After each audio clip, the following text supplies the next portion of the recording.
Buenas tardes a todos. Bienvenidos al Foro Próstata de la hipertrofia benigna del cáncer de próstata que vamos a realizar esta tarde.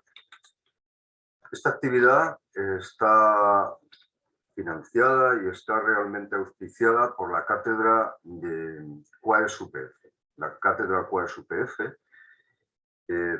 es una cátedra de empresa que depende de la Fundación QAES, impulsada por la empresa Cetigas Cides y por la Universidad Pompeu Fabra. Y en sus cometidos está la divulgación científica, el encuentro entre los distintos actores que intervienen en las patologías o en tratar de curar las patologías, como son los clínicos, los investigadores básicos, todo el personal dedicado al diagnóstico y también los pacientes. En el caso de hoy, vamos a contar con Jordi Pruñonosa Sala.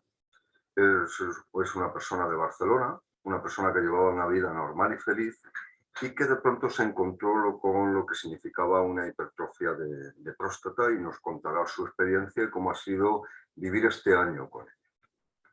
A continuación tendremos al doctor Alejandro García La Rosa.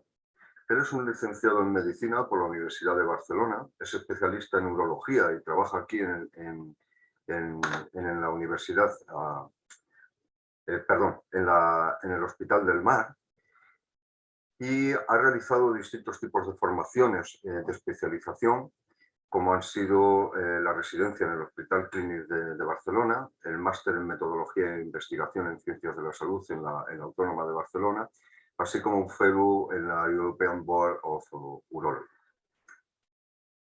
Es académico numerario de la Real Academia de Medicina de Cataluña. Este ingreso fue por premio en el año 2013 y es un consultor experto del programa de armonización farmacoterapéutica del Servicio Catalán de Salud. También es vicepresidente de la Sociedad Catalana de Urología desde marzo de 2018. Su área de especialidad son la hiperplasia benigna de próstata, el cáncer de próstata y el trasplante renal. También es autor de 9 publicaciones en revistas médicas indexadas. A continuación tenemos al doctor José Pablo Maroto Rey. Él es licenciado en Medicina por la Universidad de Barcelona. Es especialista en urooncología por el Hospital Sant Pau y profesor también actualmente en la Universidad Autónoma de Barcelona. Ha participado y participa en distintas asociaciones a nivel nacional e internacional que tienen que ver con el tratamiento de los problemas genitourinarios, como es el Grupo Español de Oncología Genitourinaria para el tratamiento de malignidades genitourinarias, la Organización Europea para la Investigación y el Tratamiento del Cáncer y es presidente del Grupo Genitourinario de la OTC y también de la Sociedad Estadounidense de Oncología Médica. También ha contribuido al desarrollo de guías clínicas para el tratamiento del cáncer de riñón, testículo, vejiga y próstata a nivel de Cataluña y a nivel nacional. Y sobre todo ha sido el investigador principal de más de 100 ensayos clínicos internacionales que han pasado desde la fase 1 a la fase 4. Perdón un momento, me aparece un mensaje que se habilite la transcripción en directo para la reunión. Lo vamos a habilitar a ver si es posible. Uno de los participantes me lo ha pedido. Ha dirigido más de 100 ensayos clínicos internacionales de fase 1 al 4 y ha publicado sus resultados en un gran número de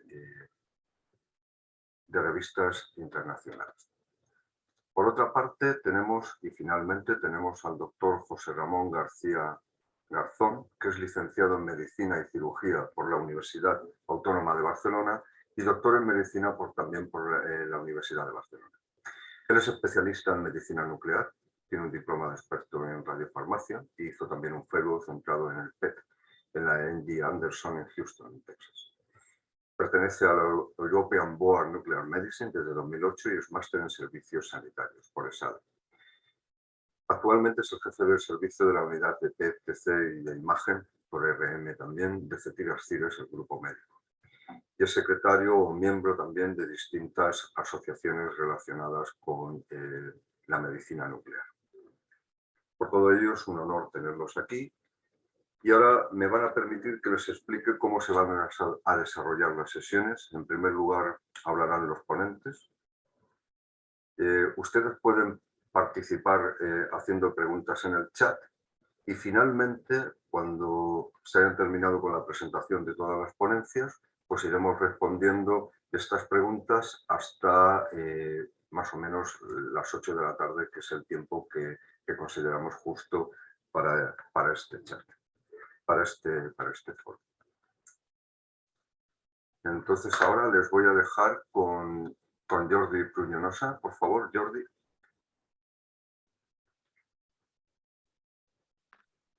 Hola, buenas. Bueno, como ya se ha dicho, soy Jordi Pruñonosa. Gozo de una salud buena, no hasta el momento, ¿no? Lo que sí que, pues, el prepandemia, cuando me hice las analíticas correspondientes de ese año y tal, salió que el PSA había subido a un nivel bastante considerable y tal. Entonces, a partir de ahí, pues bueno, empezamos a hacer las pruebas. Me diagnosticaron que, bueno, que eso había agrandado, dijéramos, lo que era la próstata, que había tenido un crecimiento anómalo y, bueno, entonces hasta ahí más o menos me fui controlando sin ningún tipo de medicación ni nada y tal. Entonces, a principios de este año, fue el día 1 de enero, salí a tomar unas tapas y unas cervezas y, bueno, conforme dijéramos, tomabas una cerveza, no había problema, descargabas, la micción era correcta, no pasaba nada. Bueno, eso fue yendo hasta que la noche, bueno, empecé a tener problema para poder, o sea, tenía muchas ganas de miccionar, pero no había modo y manera de sacar gota. Entonces, bueno, empezó también a dolerme los riñones, bueno, toda una serie de historias. Intenté dormir, era imposible porque todo el rato me estaba levantando, etcétera y tal. Al final, sobre las 9 de la mañana, una cosa así, ya me dirigí a San Pau de urgencias y ahí en urgencias, bueno, me estuvieron auscultando y tal y me diagnosticaron que podía ser un cólico nefrítico. Entonces, bueno, me dieron la medicación para el tema del dolor y que bebiera mucha agua. Y así, bueno, es lo que hice. Me fui para casa, me tomé la medicación, fui bebiendo agua, gracias a la medicación pude dormir, cosa que no había conciliado sueño desde hacía rato, etc. Entonces, bueno, al día siguiente, esto estamos hablando del día 2, pues el día 3 me voy a trabajar normal, con dolor, etcétera y tal, pero bueno, y con esa sensación de ganas de hacer pis, pero que no puedes, etcétera y tal. Entonces, bueno, nada, pasé el día, pude descansar gracias a los calmantes, pero la cosa sigue igual.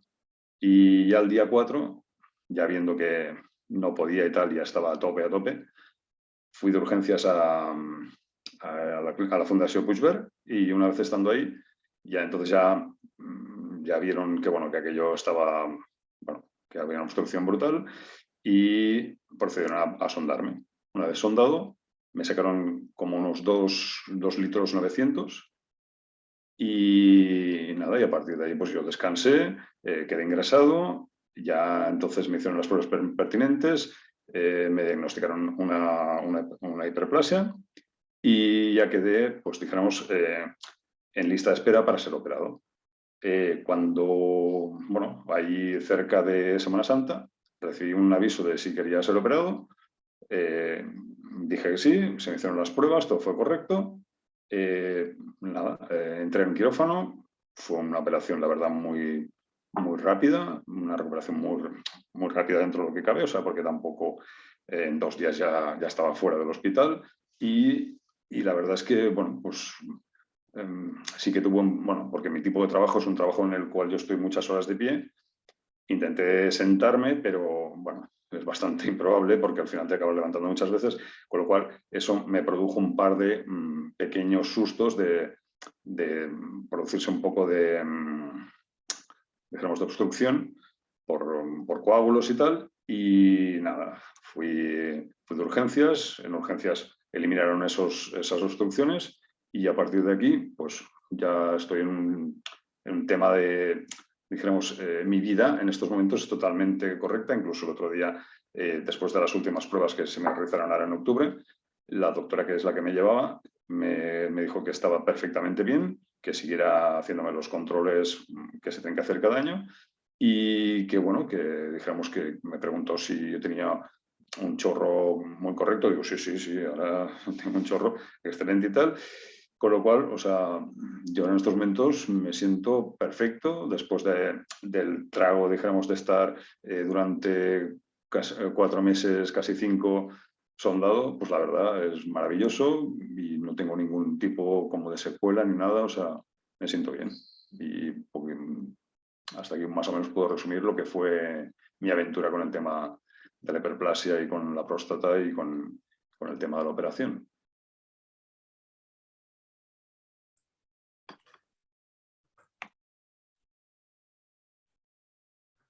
Jordi, muchísimas gracias por tu testimonio. Entonces, ahora vamos a pasar a la presentación de del doctor Alejandro García La Rosa. Por favor, Alejandro, si puedes compartir pantalla.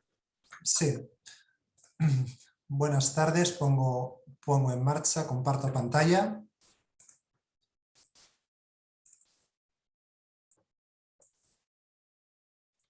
Bien, en primer lugar, agradecer a todos los asistentes, todos aquellos que nos están siguiendo esta tarde, este foro. No quisiera empezar antes sin agradecer a la Cátedra QUES, la organización de estas actividades. La verdad es que un foro como el que estamos presenciando, que básicamente, pues como comentaba el doctor Muñoz, tiene como objetivo pues esta divulgación, el ponernos en contacto, clínicos, investigadores, pacientes, pues yo creo que es muy enriquecedor para todos. Así que muchas gracias y bravo por esta iniciativa. Y también pues quería agradecer especialmente al doctor Muñoz la oportunidad que me brindó al invitarme pues, en participar en este foro y en poder estar aquí con todos ustedes. Siguiendo un poquito pues, todo lo que nos ha explicado de una forma pues, yo creo clarísima el señor Pruñonosa, pues vamos a hablar de lo que es, más que la hiperplasia, a mí me gustaría llamarlo los síntomas del tracto urinario inferior de origen prostático. Y siendo pues que la próstata, ¿no?, esta conocida y a la vez desconocida próstata es la que está en el foco de atención, es realmente pues la que centra la atención esta tarde. Igual es algo obvio, pero me gustaría empezar recordando qué es la próstata. Bueno, pues bien, la próstata es una glándula que forma parte del sistema reproductor masculino y su función es la de producir las secreciones prostáticas, que son uno de los componentes del fluido seminal. Por lo tanto, tiene una función reproductiva. ¿Y dónde está esta próstata? Pues esta próstata, como pueden ver en el esquema, un esquema anatómico muy sencillo, está ubicada a la salida de la vejiga. No participa directamente en la micción, pero esta disposición anatómica a la salida de la vejiga, abrazando la uretra o la uretra discurriendo a través de esta próstata, hará que cualquier cambio que se produzca en esta próstata pueda afectarnos o pueda producirnos síntomas a nivel de la micción. Y vuelvo a repetir, cambios, no solo crecimiento, cambios, porque de forma inherente con la edad se van produciendo una serie de cambios en esta próstata que, como iba diciendo y como más adelante iremos desarrollando, pueden producir una serie de síntomas. ¿Y qué cambios? Pues yo creo que para poder entender mejor estos cambios que se van a producir en la próstata, tenemos que acercarnos un poquito más y mirar a nivel microscopio esta próstata. ¿Qué es la próstata? Pues la próstata está constituida por una serie de glándulas y por una serie de células cuya función principal va a ser la producción de este fluido prostático, que va a abocar a una serie de conductos que están entrelazados y que finalmente acabarán drenando a la uretra. Bien, aparte de estas glándulas, tenemos también tejido de soporte, es lo que se llama un estroma, es tejido de soporte a estas glándulas, y entre este estroma el principal componente son fibras musculares lisas. Bien, pues a lo largo de los años se van produciendo estos cambios, y principalmente los cambios que se van a producir son 3. Muchos de ellos, o la fisiopatología o realmente los procesos implicados en la aparición de todos estos síntomas relacionados con la próstata, muchos de ellos a día de hoy continúan conociendo, pero sí que de forma global se va a producir pues lo que decíamos, una hiperplasia. Una hiperplasia quiere decir que van a ir aumentando el número de las células, tanto de las glándulas como de estas fibras musculares lisas, y esto lo que va a ir produciendo es un aumento del tamaño de la próstata. Por otro lado, esto también puede ir asociado a procesos inflamatorios, inflamaciones crónicas, y a veces también esas fibras musculares lo que van a hacer es aumentar el tono, pueden apretar más para que lo entendamos desde el punto de vista conceptual. Entonces, a veces es una mezcla, en algunas próstatas predomina más el crecimiento, en algunas predomina más la inflamación, en algunas predomina el tono, en otras predomina todo, pero en definitiva lo que van a ir produciendo es, si recordamos que la uretra está abrazada por esa próstata, lo que va a ir produciendo es una compresión de esta uretra, de modo que la orina va a tener mayor dificultad en la salida y con lo cual todo esto va a producir una serie de síntomas. ¿Y qué síntomas? Pues son los síntomas que llamamos síntomas del tracto urinario inferior. Esto es una clasificación, por consenso pues se acordó llamarlos así, y dentro de estos síntomas tenemos una clasificación, diferentes síntomas, lo que los clínicos llamamos síntomas de llenado, síntomas de vaciado y síntomas posmiccionales. ¿Qué son los síntomas de llenado? Muy sencillo, es lo que una persona puede experimentar, o mejor dicho, empezaré por los síntomas de vaciado, que creo que va a ser más fácil entenderlo. Los síntomas de vaciado es lo que una persona experimenta cuando está orinando, en el momento que está orinando. Un flujo débil, una dificultad para iniciar la micción, que se corte esa micción, una intermitencia, una necesidad de hacer prensa abdominal de esfuerzo. Los síntomas de llenado es lo que experimenta cuando no está orinando, y principalmente, conceptualmente, es una mayor frecuencia, tanto de noche como durante el día, o una urgencia, una imperiosidad, tener que ir a orinar con premura, sin poderlo retrasar, o incluso a veces, incluso esta urgencia, ser la causa de incontinencia, que se produzcan pérdidas de orina. Y los síntomas posmiccionales es lo que aparece inmediatamente después de haber orinado, esa sensación de tenesmo o esa sensación de vaciar en completo, o incluso la pérdida de alguna gota inmediatamente después de haber terminado de orinar.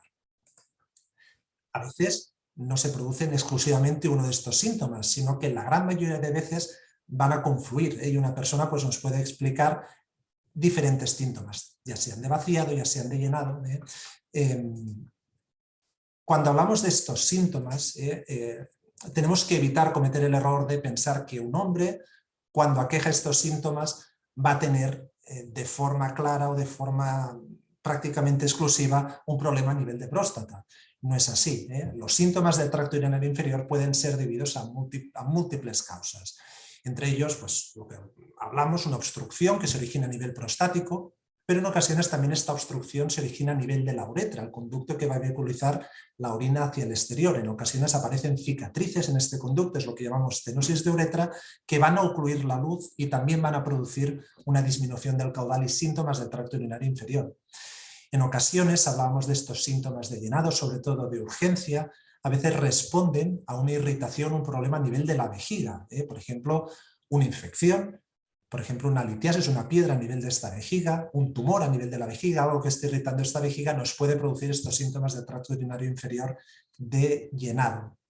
O en ocasiones la causa está fuera de la vía urinaria de esa vejiga o de esa próstata y está a nivel sistémico. Por ejemplo, una diabetes mellitus que va a cursar con una poliuria, con una mayor producción de orina por parte del cuerpo, pues también va a hacer que orinemos más cantidad, en ocasiones problemas cardíacos o en ocasiones incluso problemas neurológicos que van a alterar el correcto funcionamiento de la vejiga. Por ejemplo, una esclerosis múltiple hasta en un 30% de las ocasiones puede irritar, puede tener lo que se llama una vejiga hiperactiva, un detrusor hiperactivo, y con lo cual cursar con urgencia o incluso con incontinencia.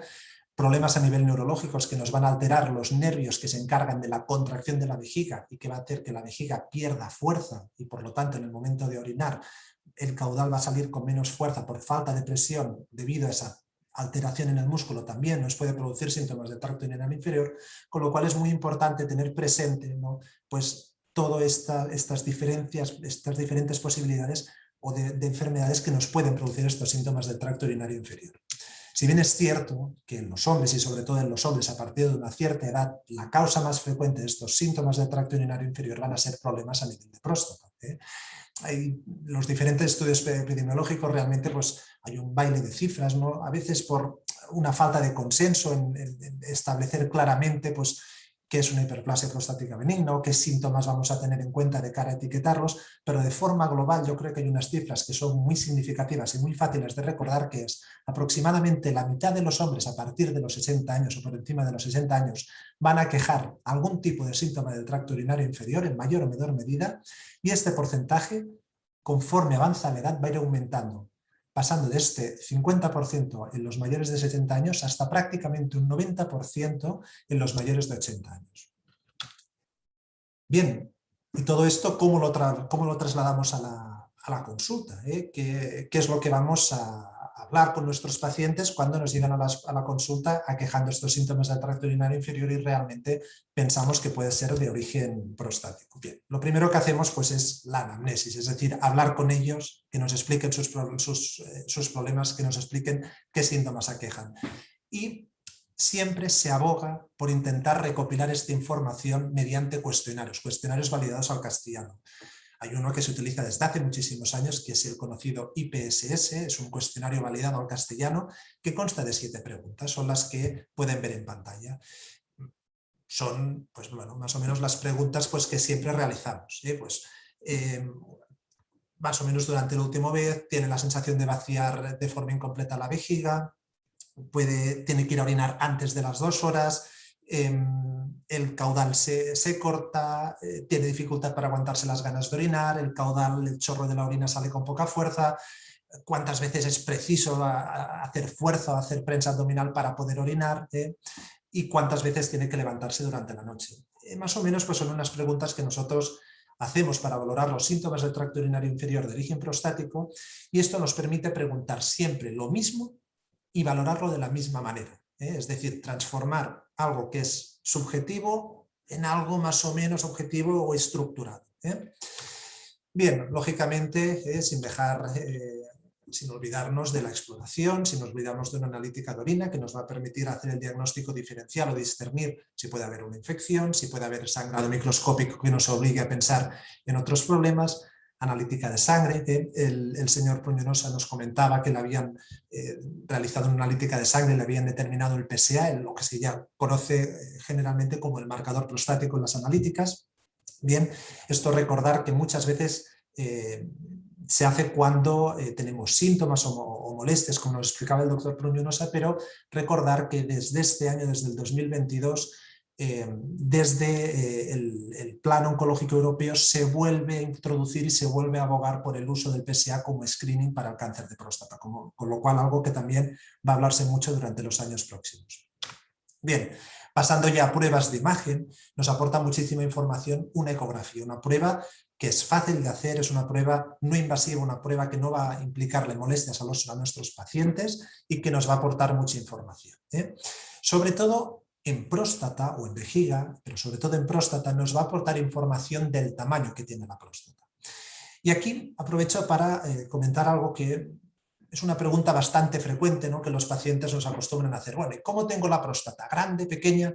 Y yo siempre les digo lo mismo, es decir, el tamaño de la próstata de forma aislada nos importa poco. Cuando una próstata da problemas, el tamaño que tiene esta próstata es lo que nos puede ayudar a decidir qué tipo de tratamiento va a ser el más indicado, ya sea un tratamiento médico o incluso un tratamiento quirúrgico. Sí que es cierto, ¿no?, que cuanto mayor sea la próstata, más probable es que nos produzca problemas, que nos produzca síntomas. Pero en ocasiones, próstatas enormes no nos producen ningún problema y en otras ocasiones, próstatas pequeñas tienen un componente muy obstructivo y es preciso incluso llegar a intervenir. Esto un poquito enlaza con lo que comentábamos antes. Estos síntomas no dependen exclusivamente de un aumento del tamaño prostático, sino que recordemos de una mayor tonicidad en el músculo que forma parte también de la próstata o en la mayor o menor presencia de procesos inflamatorios a nivel de esta próstata. Hay otros factores, aparte del tamaño que tiene la próstata en esta ecografía, que nos puede indicar cuán obstructiva puede ser o no, como lo que se denomina el índice de protrusión intravesical, es decir, en la imagen, esta imagen que ven aquí es un corte sagital, es decir, es como si estuviéramos viendo desde el lateral la vejiga, que es la parte más oscura, y la próstata, que es esta zona que vemos aquí. La parte que crece hacia el interior de la vejiga son crecimientos que pueden ir asociados a un mayor patrón obstructivo, y cuanto mayor sea esta protrusión, más probable es que esta próstata nos pueda producir una obstrucción, sobre todo cuando estas protusiones este índice es superior a 1 centímetro. Algo que también nos puede indicar o que está relacionado con una posible obstrucción es el grosor que tiene la vejiga, que correspondería a esta zona de aquí. De modo que en la parte interior, cuando la vejiga tiene como mínimo 250 mililitros, cuando es superior a 5 milímetros, también va asociado a una mayor probabilidad de que esta próstata tenga realmente un componente obstructivo. ¿Qué otras pruebas podemos utilizar en la consulta? Pruebas no invasivas. Una flujometría. Una flujometría es algo tan sencillo como pedir al paciente que orine en un aparato, que es un flujómetro, que nos va a registrar el flujo con el que está orinando. Son las gráficas que les muestro, sobre todo la parte superior. Bien, yo siempre digo, sobre todo a nuestros residentes, a los estudiantes, que para poder valorar una flujometría libre es preciso responder a 3 preguntas. La primera, ¿qué cantidad ha orinado? La segunda, ¿con qué fuerza o cuál es el flujo máximo de la prueba? Y la última, ¿cuál es el patrón o cuál es la morfología de la gráfica? Bien, la primera pregunta, ¿cuánto ha orinado? Pues cuánto ha orinado es porque la prueba es representativa cuando el paciente consigue orinar un mínimo de 150 mililitros, es decir, 150 mililitros o más. Y esto conceptualmente es muy fácil. Si nosotros orinamos poca cantidad, orinaremos mal, orinaremos con poca fuerza, de modo que no es representativa, con lo cual la prueba es válida a partir de los 150 mililitros. La segunda pregunta, ¿con qué fuerza o cuál es el flujo máximo? El flujo máximo es unidad de volumen por unidad de tiempo, mililitros segundo. De modo que por consenso se considera que la prueba es normal o es poco probable que exista una obstrucción cuando estamos por encima de 15 o encima de 10. Depende un poquito de dónde queramos poner el punto de corte. Si lo ponemos por encima de 15 mililitros segundo, vamos a tener aproximadamente una sensibilidad del 80% y una especificidad del 40%. ¿Qué quiere decir? Que aproximadamente un 80% de los pacientes que tengan obstrucción los vamos a diagnosticar, pero ojo que un 40% de los pacientes que no lo tienen podemos etiquetarlos falsamente de una obstrucción. Si bajamos a 10, baja la sensibilidad, aumenta la especificidad. Bien, en las gráficas, la gráfica que tenemos a mano izquierda es una gráfica normal, si ve una buena gráfica, prácticamente se sale incluso del límite, por encima de prácticamente de 30 mililitros segundo, y la segunda se ve pues, un caudal bajo de 11,4 mililitros, alargado, con un poquito de prensa al final, que sugiere la presencia de una obstrucción. Muy bien. Pues cuando ya hemos hablado con nuestros pacientes, ya hemos hecho las pruebas y ya orientamos a que estos síntomas del tracto urinario inferior son de origen prostático, lo que nos tenemos que preguntar es si van a necesitar algún tipo de tratamiento. Y esto se va a basar en la intensidad de los síntomas, lógicamente en el tipo de síntomas y, como decíamos hace un momento, en el tamaño prostático. Bien, la intensidad de los síntomas, utilizamos mucho el cuestionario que les mostraba antes, el IPSS. Eran 7 preguntas y cada pregunta puntúa de 0 a 5, con lo cual podemos obtener una puntuación que va de 0 a 35. De modo que cuanto más puntúe la encuesta, el paciente, más sintomático o peor va a estar desde el punto de vista clínico. Consideramos que los síntomas son leves cuando la puntuación es inferior a 8. En esta parte generalmente no va a ser necesario ningún tratamiento, lo que sí que se dan son una serie de recomendaciones dietéticas o recomendaciones generales para hacer pues, que estos síntomas afecten cuanto menos posible la calidad de vida. Un ejemplo sencillo, si una persona nos dice que se levanta 2 o 3 veces de noche y no tiene otros síntomas, igual le aconsejamos antes de empezar a poner tratamientos, pues restrinja usted la cantidad de líquidos que beberá antes de ir a dormir. Van en esta recomendación en este sentido. Cuando la puntuación IPSS está entre 8 y 20, son síntomas moderados y por encima de 20 severos. Y a partir de esta puntuación de 8 es cuando ya nos planteamos hacer algún tipo de tratamiento. Lógicamente el tipo de síntomas no es lo mismo. Un paciente que presente unos síntomas pero de meramente obstructivos, de dificultad, un caudal bajo, un caudal entrecortado, o de urgencia, ¿no? De imperiosidad, de aparecer unas ganas, un deseo de orinar y no poder retrasar, tener que ir rápidamente a orinar. Esto también nos va a condicionar el tipo de tratamiento. Y por último, como decía, el tamaño prostático también nos va a condicionar ya sea tratamiento médico, farmacológico o tratamiento quirúrgico. Tipos de tratamiento. No entraré al detalle en explicarlos todos porque, vamos, casi necesitaríamos 20 minutos o más para hablar de cada tratamiento, pero de forma global, para que nos suenen los nombres, tenemos alfa-bloqueantes, tenemos inhibidores de la 5-alfa-reductasa, tenemos anticolinérgicos, tenemos agonistas beta-3, tenemos la fitoterapia y tenemos los inhibidores de la fosfodiesterasa. Me gustaría hablar de los que se utilizan más, de los que podemos utilizar de forma más frecuente, y volvemos al esquema que teníamos al principio, el esquema de la vejiga y de la próstata. Bien, en la vejiga sobre todo va a responder a aquellos síntomas que son sobre todo síntomas de urgencia. En estos casos podemos utilizar anticolinérgicos o agonistas beta, que lo que nos van a hacer es nos van a relajar la vejiga, porque en ocasiones esta urgencia se produce por contracciones involuntarias de la vejiga. Cuando la vejiga debería estar llenándose de orina, hay veces que de forma autómata, de forma completamente inconsciente, se contrae. Y esta contracción es lo que va a producir urgencia o incluso incontinencia. Bien, pues con estos anticolinérgicos o agonistas beta podemos relajar la vejiga. ¿Y qué es lo que buscamos? Buscamos que los episodios de urgencia disminuyan en número y que disminuyan en intensidad. Y que aquella urgencia que en ocasiones puede ser que incluso nos produzca una incontinencia, pues que nos permita llegar al baño con más tranquilidad. Respecto a la próstata. Respecto a la próstata, también me gustaría recordar aquella imagen microscópica que hemos visto con glándulas y que hemos visto con músculo liso. Bien, las glándulas tienen este fenómeno de hiperplasia, este fenómeno que hemos dicho que con la edad iban aumentando el número y que con lo cual va aumentando el tamaño de la próstata. Esto depende mucho de un estímulo hormonal, del estímulo de la hormona masculina, la testosterona. La testosterona, a nivel tisular, se convierte en una forma biológicamente más activa, que es 10 veces más potente que la testosterona, que se llama dihidrotestosterona. Y este paso queda catalizado, queda acelerado por una enzima que se llama 5-alfa-reductasa. Nosotros podemos bloquear esta conversión con fármacos que inhiben, son los inhibidores de la 5-alfa-reductasa, que inhiben esta conversión y que, por lo tanto, van a producirnos una disminución del tamaño de la próstata, entre un 20 y un 30%. Por otro lado, también podemos actuar sobre el músculo de la próstata, podemos relajar este músculo de la próstata, de modo que si lo relajamos, la orina fluirá con más facilidad a través de la uretra, son lo que se llaman alfa-bloqueantes.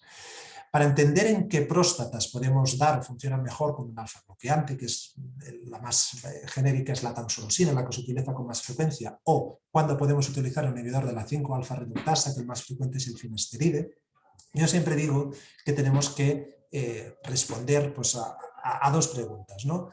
Uno, ¿en qué tipo de próstatas los podemos dar? Y dos, ¿cuándo empezará a hacer efecto? Si será un efecto rápido, si será un efecto lento. Bien, sobre los alfa-bloqueantes, los fármacos que relajan la musculatura, esto lo podemos dar en todas las próstatas y el efecto es relativamente rápido.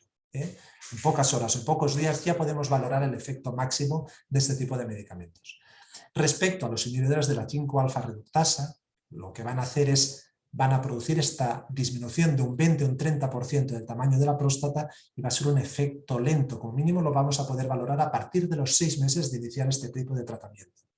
¿Y en qué próstatas los podemos dar? Lógicamente en próstatas grandes. En próstatas por encima de 40-50 centímetros cúbicos ya es cuando pueden empezar a tener un efecto desde el punto de vista clínico.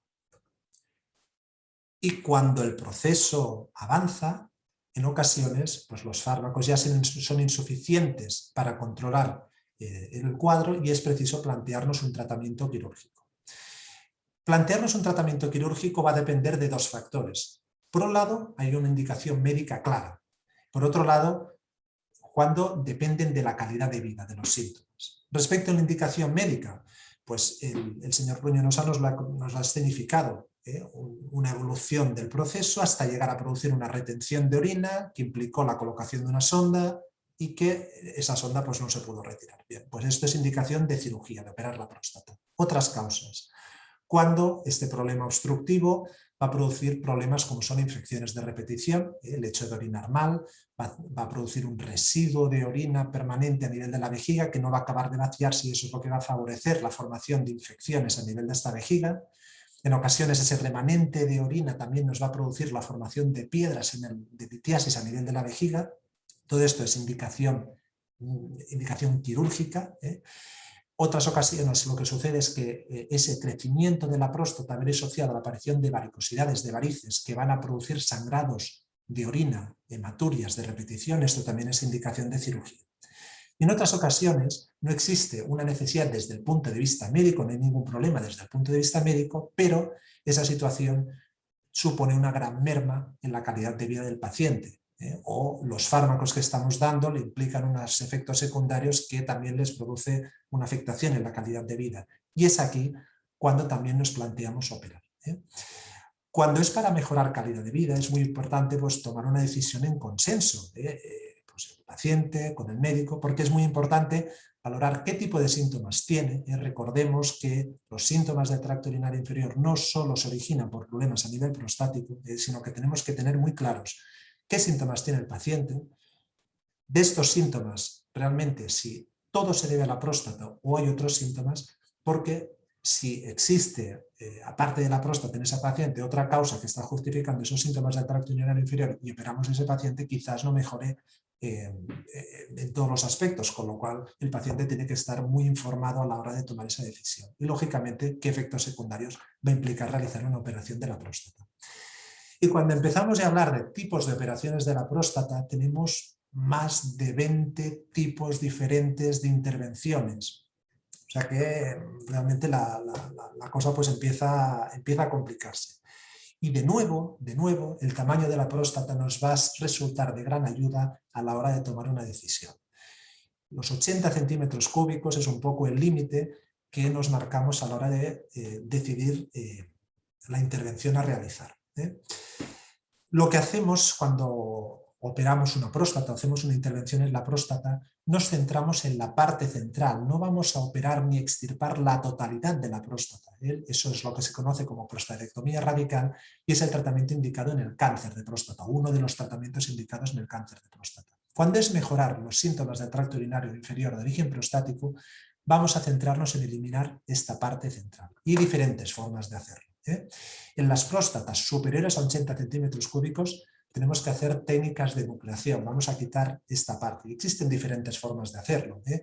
Podemos hacerlo mediante un abordaje transuretral con un láser, podemos hacerlo mediante cirugía laparoscópica, mediante cirugía laparoscópica asistida por robot, o podemos hacerlo mediante un abordaje clásico, una incisión infraumbilical por debajo del ombligo, acceder a la vejiga y extirpar esta parte central.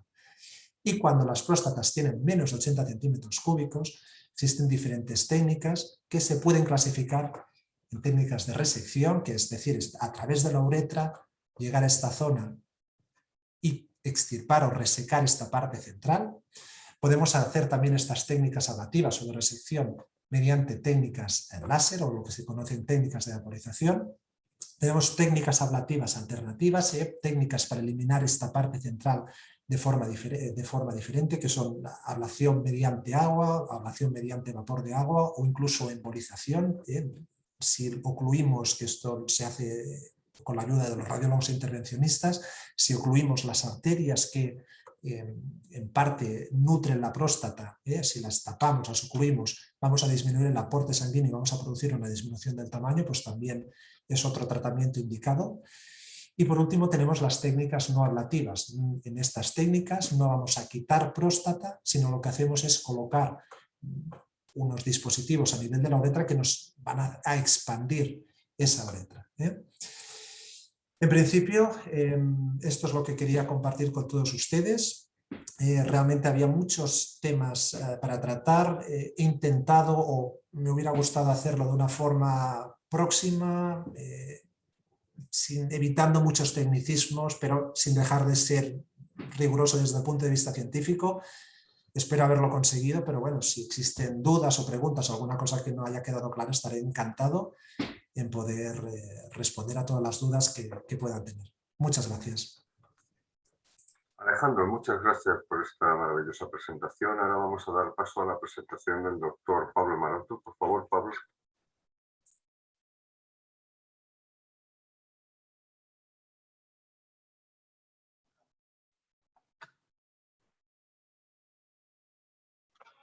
Estoy.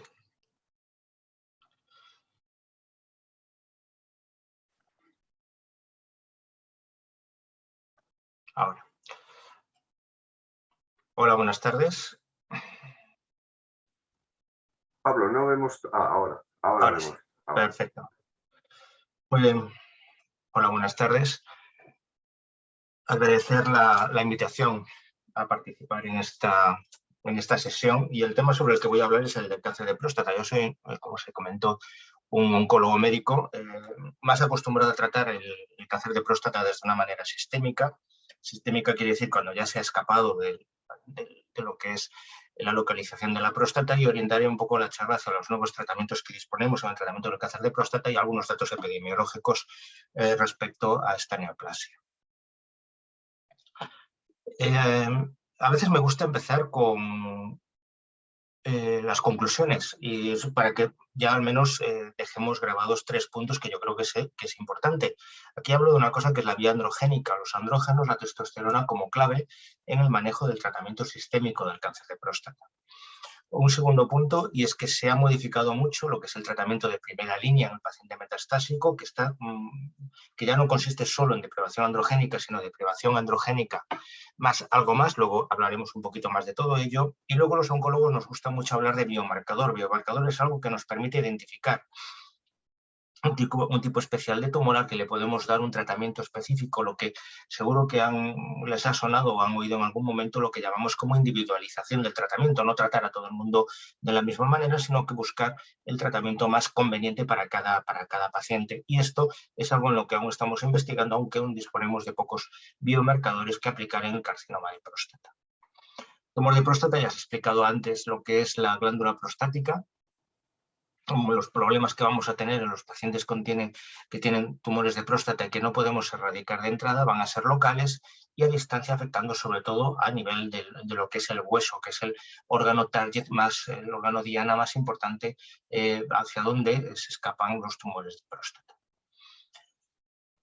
He querido poner a propósito esta diapositiva, la foto del señor Berlusconi, no por hacer propaganda política, pero que lo que quiero transmitir aquí es que envejecemos cada vez mejor. El señor Berlusconi tiene 88 años, nadie lo diría. Y es que el proceso de envejecimiento, por fortuna, llegamos a edades avanzadas en una mejor situación. Y esto viene muy, muy ligado con lo que es el cáncer de próstata, ya que el cáncer de próstata está asociado a la edad. No me pongas nada, no.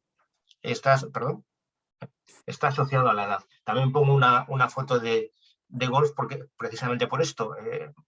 Mi padre a su edad no jugaba al golf, como mucho paseaba, y ahora pues muchos pacientes que tengo pues realmente juegan al golf. Tenemos que asociar esto, un proceso de envejecimiento que nos permite llegar a edades más avanzadas y una enfermedad que está ligada también con el proceso de envejecimiento. Y esto es otro punto que también quiero comentar. Esto es una noticia sacada del periódico, no es ningún secreto, salió así tal cual publicado. Se curó de ello. Darth Vader falleció, el personaje que hacía de Darth Vader falleció unos años después de otra cosa. Y esto es otro tema importante. El cáncer de próstata es frecuente y afecta a una gran cantidad de pacientes y de varones que están a nuestro alrededor. Lo raro es que Darth Vader no hubiera tenido un problema de cáncer de próstata, ya que hoy se calcula o se estima que 1 de cada 9 varones en nuestra sociedad, la sociedad occidental, van a presentar un cáncer de próstata. Sin embargo, esta es la buena noticia, menos de 1 de cada 45 pacientes pueden llegar a fallecer de esta enfermedad. Estamos curando a 4 de cada 5 pacientes con cáncer de próstata. Lo que decíamos antes, 6 de cada 10 se diagnostican por encima de los 65 años y muy pocos pacientes tienen menos de 40 años. Y la mediana de edad al diagnóstico está en torno a los 66.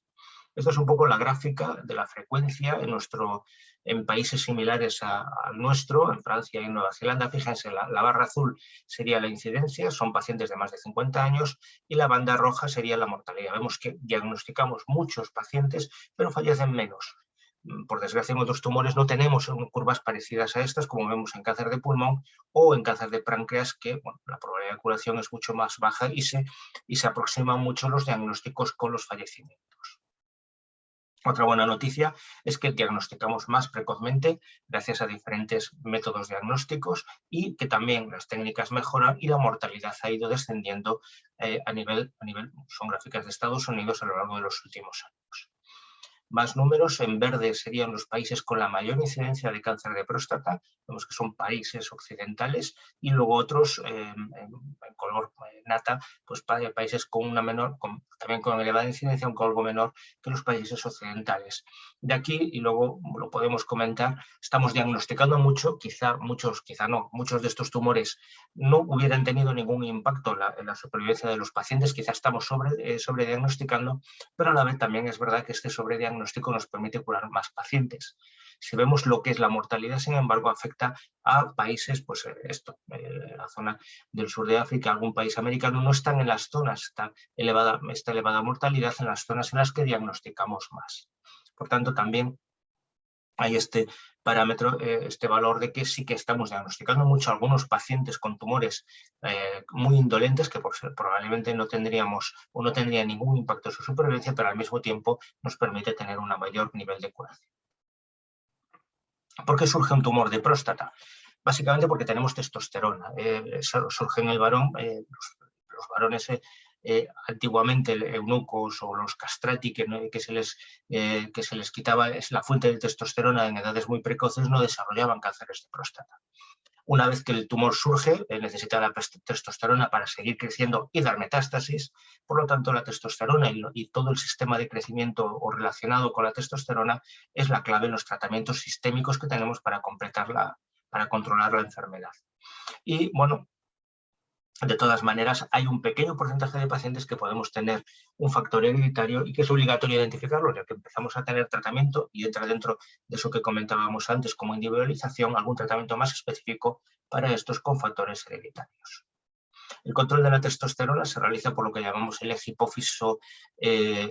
hipotálamo hipófiso testicular, con una serie de feedbacks, que lo que hacemos para disminuir esa fuente de producción de testosterona por parte del testículo que acaba llegando a la próstata es dar agonistas de estas hormonas, con lo cual disminuye la producción de testosterona. Rompemos este eje y el testículo disminuye su producción de testosterona, que por tanto va a tener un menor estímulo sobre las células del tumor. Sin embargo, cuando el paciente ya se ha escapado esas células de lo que es el tumor de próstata y han dado metástasis y se han extendido hacia otros órganos, vamos a ver grandes respuestas a esos tratamientos de deprivación de los andrógenos, pero sin embargo, y lo represento aquí por el PSA, llega un momento en que el tumor se hace refractario, se hace resistente a los tratamientos hormonales. Por tanto, hay dos fases muy claramente diferenciadas en lo que es el manejo del cáncer de próstata. Por un lado, la fase hormonosensible, lo representamos aquí, en la cual los tratamientos que se dirigen al receptor androgénico y a la disminuir la testosterona inducen respuestas, y luego, digamos, entre comillas, que el tumor se adapta a niveles muy bajos de testosterona y puede crecer aunque estemos manteniendo la deprivación androgénica, esos niveles bajos de testosterona. ¿Cómo se adaptan esos tumores? Se activan lo que llamamos vías paralelas. Aquí tenemos algún ejemplo, no vamos a entrar en todo esto, o el mismo receptor se acostumbra, se amplifica, aparecen más receptores por superficie de célula, o el mismo receptor se acostumbra a trabajar con menos niveles de testosterona o incluso con otras hormonas que ocupan el lugar de la testosterona. En este gráfico represento las diferentes etapas de la enfermedad. Tenemos una fase, por tanto, hormonosensible y una fase en la que se hace resistente a la castración el tumor. El tumor puede pasar por una etapa no metastásico o metastásico, pueden ser sintomáticos o asintomáticos. Y bueno, con esta pequeña estructura o clasificación nos hacemos una idea de dónde está situado cada paciente. Puede tener un tumor hormonosensible no metastásico y ser asintomático, o ser hormonosensible no metastásico y sintomático, y siendo problemas a nivel local. Entramos luego en la fase de la resistencia a castración y puede ser metastásico, y así pues varias combinaciones. Todo ello, ¿para qué nos servía? Clasificar a los pacientes en diferentes grupos que nos permitían a la vez hacer diferentes estudios en grupos de pacientes lo más homogéneo posibles. Hace años, y no son tantos, realmente hace no muchos años, las únicas armas que teníamos para tratar el carcinoma de próstata metastásico era la terapia de deprivación androgénica, y cuando esto fallaba y se hacía resistente a la castración, el docetaxel. Aparte, usábamos una serie de medicamentos para, digamos, disminuir el impacto de la enfermedad a nivel óseo, por lo que hablábamos al principio del tropismo de las células tumorales para el hueso. Posteriormente surgen una serie de fármacos, aquí menciono dos, la viraterona y la enzalutamida, otra quimio cabazitaxel y un fármaco que es el radio. No voy a entrar en todos ellos, pero sí vamos a fijarnos un poquito en la viraterona y la enzalutamida. ¿Por qué son importantes? Son fármacos que también vuelven a dirigirse al receptor androgénico. Curiosamente, antes, cuando hablábamos de refractoriedad a castración, pensábamos que ya no podíamos actuar con hormonas y había que dar a todos los pacientes quimioterapia. Pues bien, estos dos fármacos, la viraterona y la enzalutamida, lo que nos demostraron en su momento era que podíamos seguir actuando sobre ese receptor androgénico, sobre la producción de testosterona. En concreto, ¿qué hace la viraterona? Pues disminuye la producción de testosterona por parte de la glándula adrenal. Cuando hacemos el bloqueo, la deprivación androgénica, frenamos la producción de testículo, pues la viraterona nos disminuye la producción por parte de la glándula adrenal, que es muy pequeña de andrógenos, pero esos andrógenos pueden ser suficientes para favorecer el crecimiento de la glándula o del tumor prostático, perdón, del tumor de la próstata, cáncer de próstata. Y no solo esto, algunos tumores tienen capacidad por sí mismos de producir andrógenos en un mecanismo que se llama autocrino, y también la viraterona parece disminuir esta producción por parte del mismo tumor de andrógenos. Por tanto, con maniobras hormonales podíamos otra vez revertir esa resistencia al tratamiento con deprivación androgénica. Y posteriormente, o casi en paralelo, surge también la enzalutamida. La enzalutamida actúa directamente sobre el receptor androgénico, aquí lo represento. Básicamente, la enzalutamida lo que hace es bloquear el sitio donde se une la testosterona. Entonces, esa poca testosterona que podamos tener, la enzalutamida evita que se una al receptor y que, por tanto, pueda desencadenar su efecto. Antes de la aparición de estos fármacos teníamos fármacos como la bicalutamida, que hemos utilizado durante muchos años. Pues bien, la afinidad de la enzalutamida es más de 100 veces a la de la bicalutamida, y además cuando se unía la bicalutamida al receptor no era para siempre, era una unión pasajera, mientras que la enzalutamida es una unión permanente, por tanto mucho más eficaz que lo que era la unión o que era lo que hacían los antiandrógenos antiguos. Estos mismos fármacos luego se aplicaron antes, ya en las fases asintomáticas, en la fase inicial, antes de dar docetaxel. Inicialmente se probaron después de docetaxel, e incluso luego ya, y ahora, que es lo más importante, se ha movido a la fase hormonosensible. Y esta es la primera conclusión que decíamos al principio. Ahora el tratamiento, vuelvo para la de atrás, antiguamente la fase hormonosensible solo era la terapia de deprivación androgénica. Volvemos a la siguiente. Ahora el tratamiento de la fase hormonosensible pues es no solo la deprivación androgénica, sino sumado a alguno de estos fármacos nuevos dirigidos al receptor androgénico. Y el efecto de estos tratamientos llevados a la parte inicial son bueno, yo diría incluso espectaculares para lo que solemos tener en oncología, que los avances son muy lentos. Aquí el avance ha sido muy importante, de forma que sí, con una terapia de privación androgénica, aunque funcionaba en todos los pacientes, la mediana de supervivencia estábamos en torno a 50 meses, combinando todo, llegamos a superar los 60 meses de mediana de supervivencia, y más de la mitad de los pacientes pueden estar vivos al cabo de 5 o 6 años. Es un avance muy importante, no estamos curando, estamos controlando la enfermedad durante más tiempo. Evidentemente no es 100% eficaz, pero hemos dado un paso muy importante por adelantar estos tratamientos a fases más precoces de la enfermedad. En estas gráficas representa el impacto de estos tratamientos, que se mantiene el beneficio a lo largo del tiempo. Otras cosas interesantes, no solo es que prolonguemos control de la enfermedad, sino que mejoramos calidad de vida. Fíjense, estos son unas gráficas de varios estudios, no vamos a entrar en ello, pero esta gráfica azul son los pacientes que reciben quimio. La quimio es un tratamiento muy eficaz, que tiene sus indicaciones en determinados momentos y subgrupos de pacientes, pero vemos que cuando damos quimio hay una caída de la calidad de vida temporal. ¿Por qué? Porque la quimio tiene una serie de efectos secundarios. Sería la gráfica azul. Esto representa la calidad, el valor, la puntuación por parte del paciente de la calidad de vida, y que al dar esa quimioterapia pues desciende temporalmente para luego recuperarse. En cambio, en gráfica roja, vemos que cuando damos los nuevos antiandrógenos, estos nuevos fármacos que hablábamos antes, en concreto la viraterona, la calidad de vida no tiene un efecto, no tiene un impacto negativo sobre calidad de vida, la siguen manteniendo, tienen sus efectos secundarios, tenemos que saber manejarlos, pero no es el mismo impacto que cuando damos una quimioterapia. Por tanto, nuevos fármacos, mecanismo de acción a un tipo hormonal y sin impacto en calidad de vida. más ejemplos de calidad de vida y cada vez al disponer de fármacos más eficaces, la validación de la calidad de vida va cobrando cada vez mayor importancia. En este caso es un estudio en pacientes con cáncer de próstata metastásico con un nuevo fármaco, apalutamida. En este caso los que la puntuación menor, y en este caso es dolor, pues quiere decir que están mejor estos pacientes respecto a los pacientes en placebo, y en las puntuaciones globales de calidad de vida también una puntuación menor aquí es mejor, con apalutamida va mejor que los pacientes que les correspondió la rama placebo.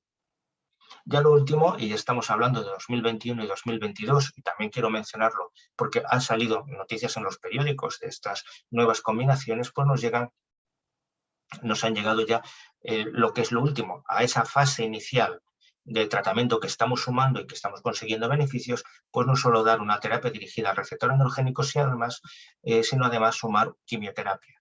Y es lo que, es la publicación del 2021, el ensayo PIS-1, y en el 2022 el ensayo ARASENS, que también se ha comunicado recientemente, que la suma de 3 fármacos en esa fase inicial del paciente metastásico consigue mejorar la supervivencia respecto a quimioterapia.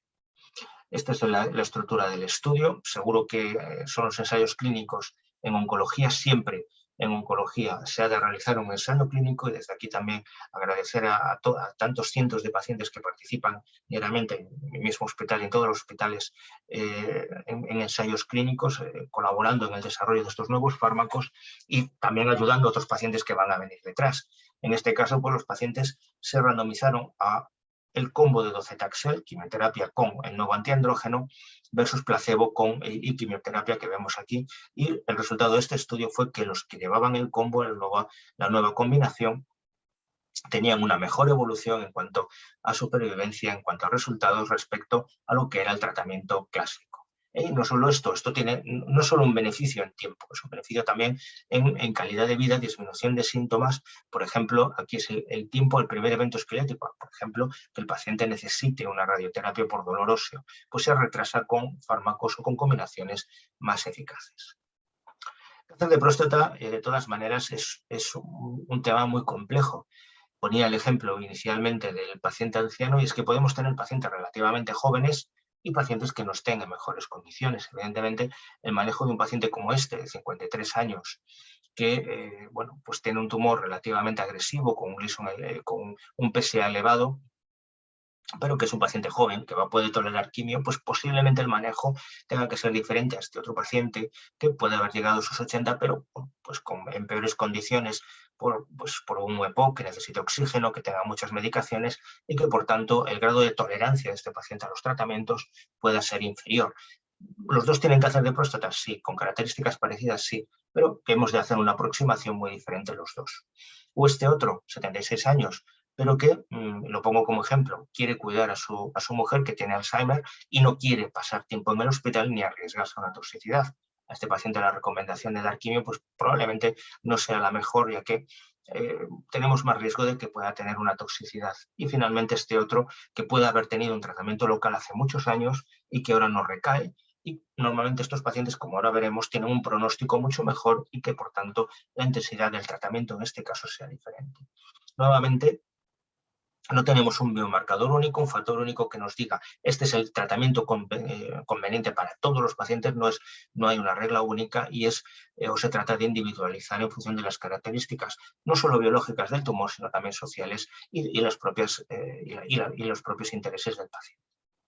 Esto nos lleva a la decisión terapéutica. Como decía, tenemos factores relacionados con el prescriptor, el medio en el que nos ocupamos, los tratamientos que tengamos autorizados, factores relacionados con el paciente, como hemos mencionado, del tratamiento, coste, agresividad del tratamiento, menor agresividad, toxicidades y luego algún otro factor biológico.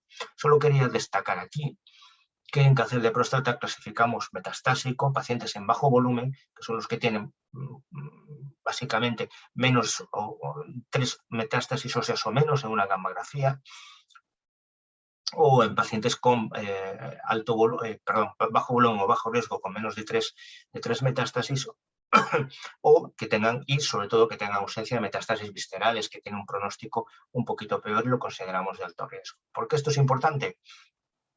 Fíjense en este estudio, lo que hace es valorar el pronóstico de los pacientes que han hecho un tratamiento local, por ejemplo, hicieron su radioterapia, hicieron una prostatectomía hace años y presentan metástasis unos años después, con bajo volumen, veamos que la mediana de sobrevivencia está en años. En este caso, en este estudio retrospectivo, prácticamente la mediana, y estamos hablando de mediana de más de 8 años, de más de 7 años. Mientras que aquellos que debutan, y también los tenemos, que tienen que venir a urgencias ya con metástasis, el pronóstico empeora y, por tanto, la intensificación de tratamiento también tenga que ser diferente en unos pacientes y otros. Y esto, bueno, lo representamos siempre en oncología, presentamos muchas curvas. Ya voy acabando. Por tanto, el estándar de tratamiento hoy en el paciente hormonosensible metastásico es de privación androgénica, bajar al máximo el nivel de testosterona y añadir otro fármaco dirigido al receptor androgénico. Pero estamos trabajando mucho en incorporar nuevos tratamientos con mecanismos de actuación diferentes y en individualización. Y aquí es lo que represento aquí, los fármacos blancos. El último que nos está llegando, y esperemos que pronto lo tengamos disponible, es lo que llamamos teratosnostics. Son fármacos dirigidos al PSMA, no al PSA. PSA es otro antígeno, el PSMA es otro antígeno del tumor de próstata, pues tenemos fármacos que van dirigidos al PSMA que se representa aquí y que van acompañados de una carga radiactiva que, por lo tanto, estamos dando un tratamiento muy específico sobre tumores que expresen ese PSMA, tratamiento que aún no tenemos disponible plenamente en España, sí que lo disponemos en ensayos clínicos.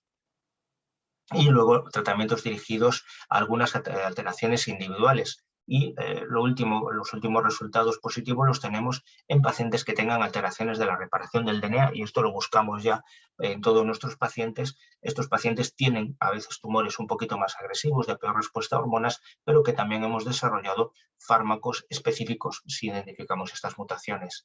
Hay ensayos que han completado reclutamiento con alteraciones de la vía del PTEN. Hemos estado participando y de hecho tenemos estudios abiertos aquí. Y aquí esto, por ejemplo, lo presenta un 40% de los pacientes metastásicos. Comenzamos, hemos dado un pasito más en individualización del tratamiento y en la vía del receptor androgénico. Podemos encontrarnos algunas alteraciones que nos pueden ayudar a predecir, aunque esto no está aún clínicamente evaluado o llevado totalmente a la clínica, forma parte de investigación y que quizá en el futuro nos permitan seleccionar pacientes que puedan responder peor a un tratamiento dirigido al receptor androgénico.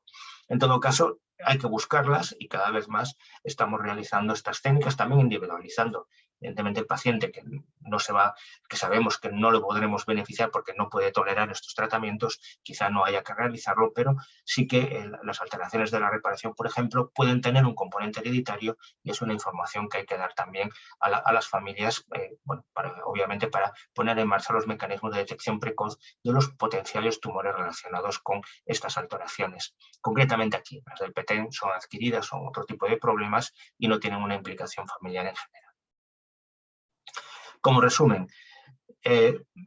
estamos trabajando mucho en nuevos fármacos, están llegando a nuestras farmacias nuevos fármacos de una manera constante y la decisión se ha de individualizar, siempre pensando en la calidad de vida del paciente, la seguridad.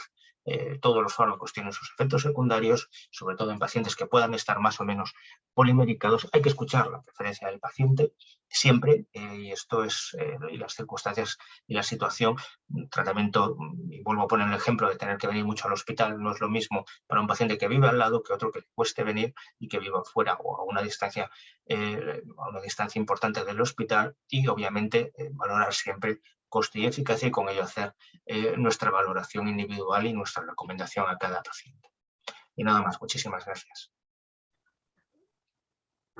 Muchas gracias, Pablo. Ha sido una presentación realmente magnífica. Yo creo que has cubierto todas nuestras grandes dudas sobre el tema. Y ahora vamos a pasar con José Ramón. Por favor, José Ramón.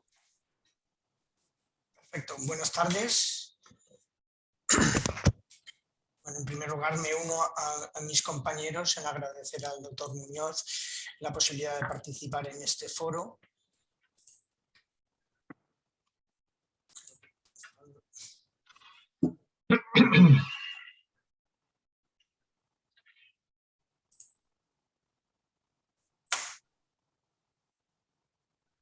No puedo ver la pantalla como compartida. A ver si... Nosotros estamos viendo la presentación como tal, pero no en modo presentación. Sí, es que no me deja compartirla. Un momentito. Entonces, ahora sí, perfecto. Perfecto, yo voy a hablar de las técnicas diagnósticas en el cáncer de próstata.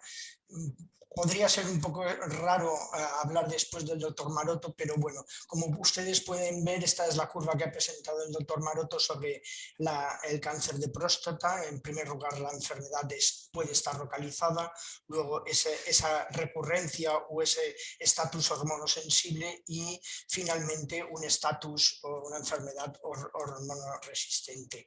En cuanto a las técnicas de imagen, serán necesarias para la detección tumoral. En este caso se necesita el PSA, la ecografía y la biopsia prostática.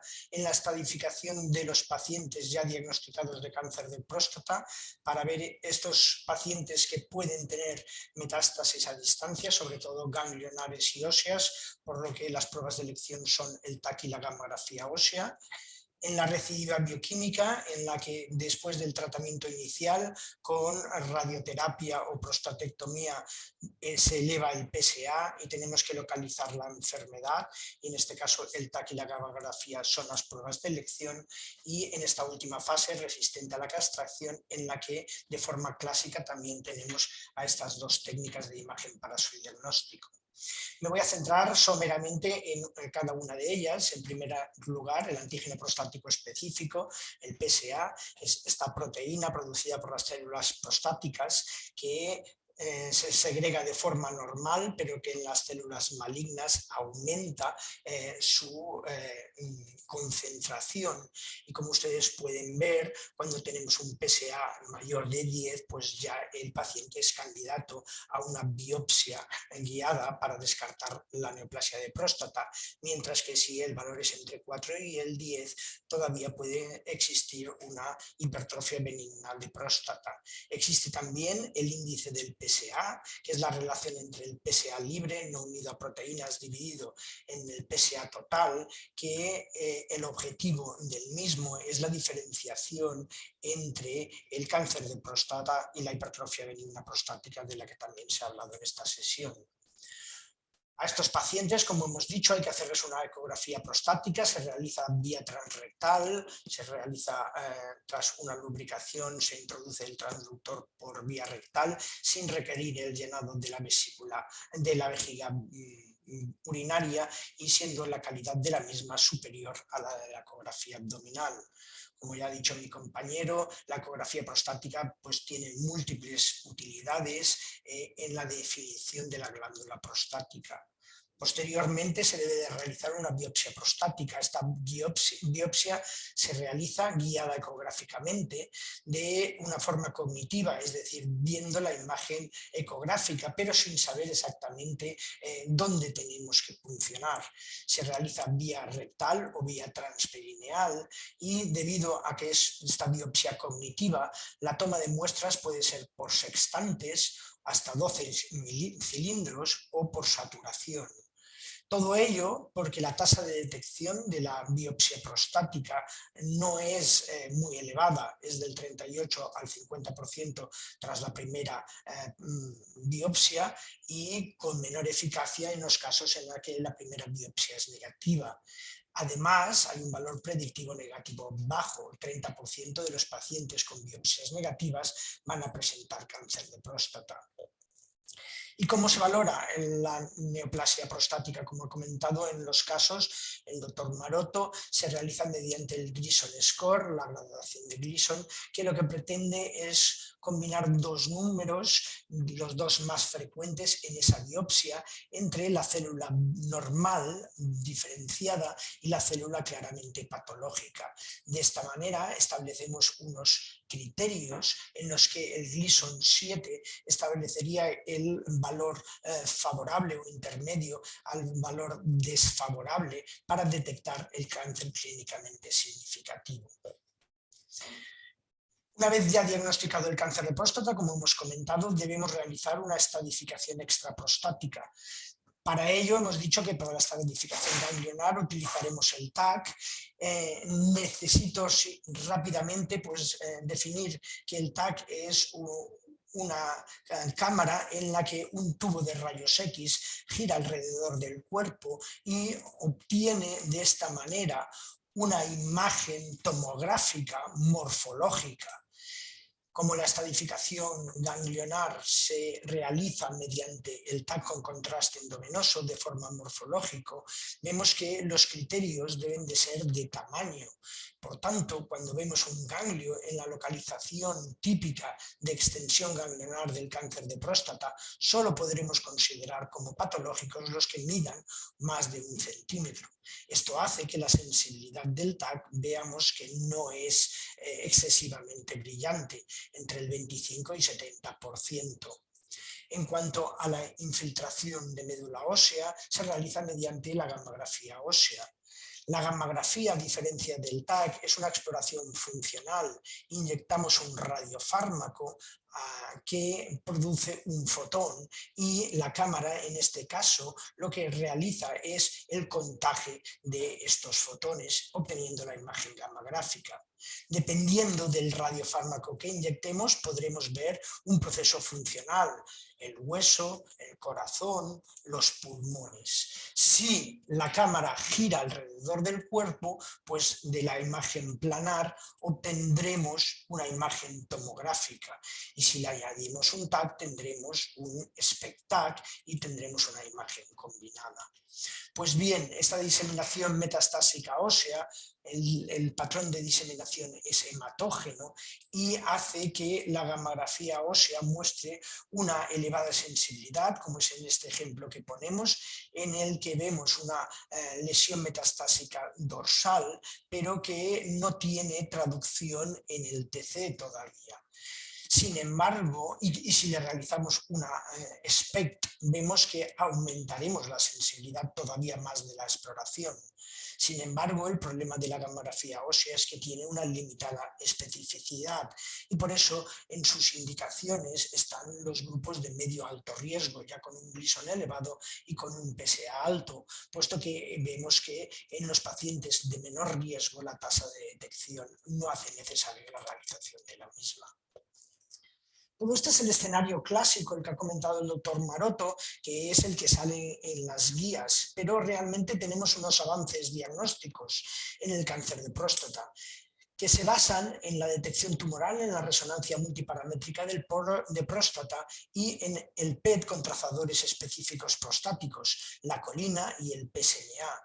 Esto servirá, por tanto, para los 4 escenarios clínicos que hemos dicho, tanto para la detección tumoral como para la estadificación de pacientes de medio alto riesgo, como aquellos pacientes que ya tengan un tratamiento radical y muestren una recidiva bioquímica y en ese último periodo de resistencia a la castración, de que no son hormonosensibles. En primer lugar, la resonancia magnética. La resonancia magnética, el paciente se le introduce dentro de un imán y que lo que va a hacer es ordenar los iones de hidrógeno y de esta manera se va a obtener una imagen que combinará una información morfológica y una información funcional. En este caso, por tanto, vemos que sobrepasa los límites del tamaño que hemos comentado en el TAC.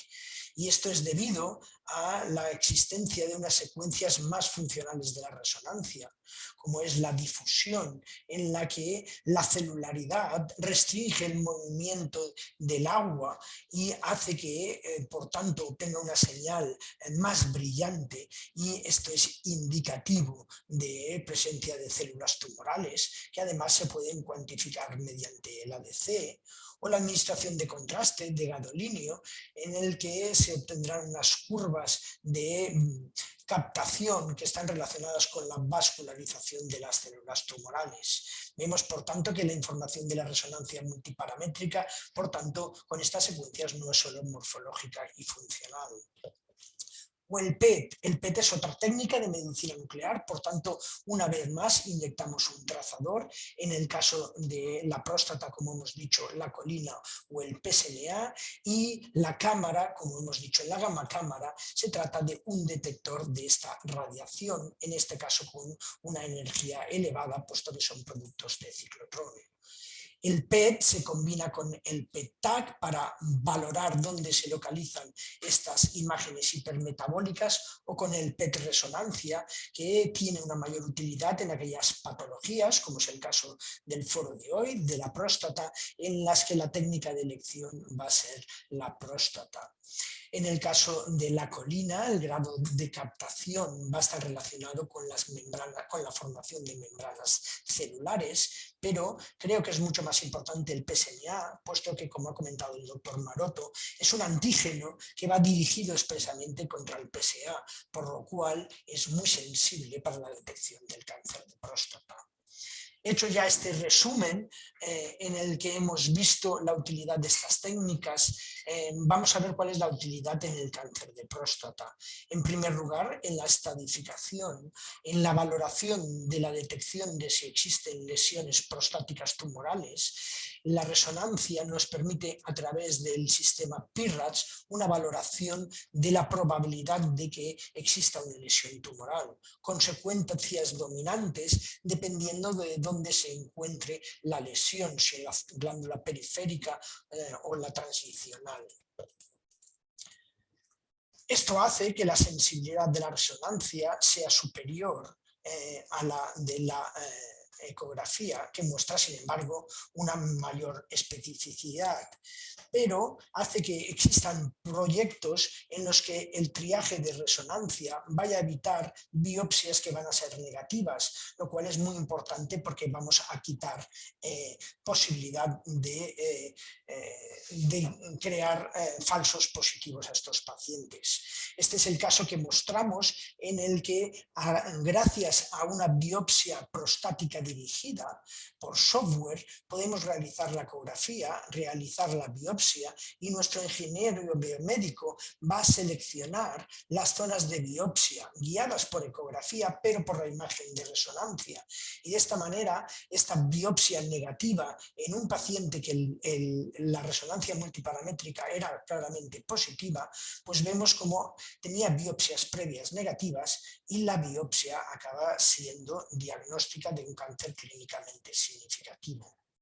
Otra utilidad, ya no en la detección, sino en la estadificación mediante resonancia, es la posibilidad de detectar infiltración capsular, neurovascular o de vesícula seminal, que hace que estos pacientes no vayan a ser candidatos de cirugía.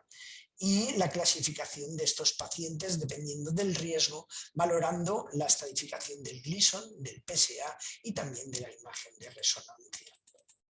Creo que podemos pasar de la valoración del PSMA y centrarnos en otro aspecto muy importante y crucial, que es la detección de enfermedad extraprostática.